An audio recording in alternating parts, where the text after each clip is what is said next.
माझ्या एवढा आळशी पाणी तुम्हाला अख्ख्या जगात सापडणार नाही. आता ते कसं चला सांग. कीर्तनाचा शूट एक नंबर केला आणि संगीतचं पतंग छोट्याला घेऊन डायरेक्ट ढगात गेला. आता मला एक कीर्तनाची रील शूट करायचं काम आलं होतं आणि मला त्याच्यातून पैसे भेटणार होते. मग मी काही नाही म्हणणार नव्हतो. आणि महाराज आमच्याच गावातले असल्यामुळे गाडी मला फ्री होती. मग तर सोन्याहून पिवळं झालं. आता सगळ्यात आधी तळेगावला आलो. इथं काही कलाकार मंडळी घेऊन मस्त गप्पा मारीत निघालो. आता आमच्या गाडीत लहान पोरं पण होते. आता यांची बडबड ऐकता ऐकता इथं कधी कोकण गावामध्ये आलो ते पण कळलं नाही. आता हे मंदिर पाहून थोडं बरं वाटलं. म्हणलं आता आलो जवळ. आता शेवटी येऊन पोहोचलो आपल्या निमगाव जवळच्या स्वस्तिक लॉन्सवर. कारण आपलं शूट पण इथंच होता. मग आता इथं आले आपलं काम पण चालू करून दिलं. पहिल्यांदा गाडीची इंटरव्ह्यू व्हिडिओ घेतली. मग नंतर महाराजांची लहान लहान वारकऱ्यांचे पण थोडे व्हिडिओ काढून घेतले. मग इकडे आतमध्ये येऊन पाहिलं तर अजून कुणीच येईल नव्हतं. म्हणलं आता तर लई टाइमपास होणार आहे.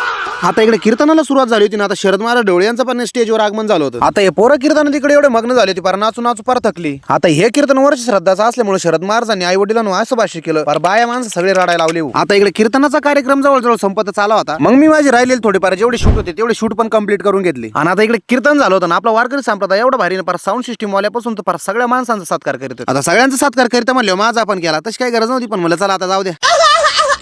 आता इकडे महाराजांनी पण सगळ्यांची गाठी बीट घेतली. आता ते पण शूट करून घेतले. आता उद्या संक्रांत होती म्हणून महाराजांनी या पोराला इकडे पतंग घेऊन दिली आणि त्या पतंगातला एक पतंग नाही डापला. आता इकडे बाहेर एवढी गार हवा सुटली पार मी इकडे गाडीत काकडून गेलो भाऊ. आता घरी आले पाहिले एवढं पावसाचं वातावरण झालं. म्हणलं पाऊस येतो काय आणि जेवायचं नव्हतं तेच झालं. म्हणजे म्हणलं आता घरी जाऊन मस्त पतंग उडू. पण आता इकडे पावसाने पण सुरुवात केली आणि पावसा हळूहळू एवढा मोठा व्हायला लागला. म्हणलं आता देवालाच मान्य नाही आपण आज पतंग उडावा. म्हणलं काय विषय नाही आता उद्या उडू. आता मी एवढा आळशी प्राणी काय पतंग कसा उडवला आणि किती वर गेला आणि त्याचं काय झालं पाहिजे असं तो आपल्या आयडीला फॉलो करा. हा व्हिडिओ जर आवडला असेल तर एक लाईक करा आणि कमेंट पण मस्त मस्त करा. तर चला भेटू पुढच्या व्लॉग मध्ये. तोपर्यंत जय महाराष्ट्र जय शिवराय.